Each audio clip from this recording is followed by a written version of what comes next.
maglabas ng pera para bumili ng bahay, may isang batas na dapat mong malaman.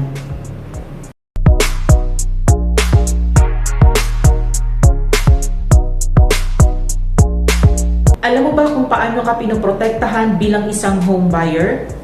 Ito ang PD 957. Ang PD 957 o Subdivision and Condominium Buyers Protective Decree ay isang batas na ginawa para protektahan ang mga Pilipinong nangangarap magkaroon ng sariling bahay at property.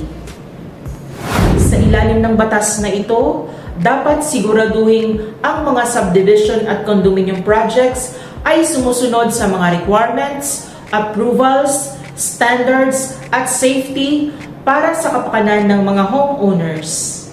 Kaya kapag bibili ka ng bahay, hindi lang presyo ang tinitingnan. Importanteng alamin mo rin kung legal ba ang projects, may tamang documents at mapagkakatiwalaan ba ang developer.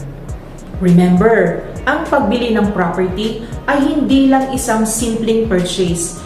Ito ay investment para sa iyong pamilya at sa kinabukasan. Follow our page for more real estate tips para maging smart at confident home buyer ka.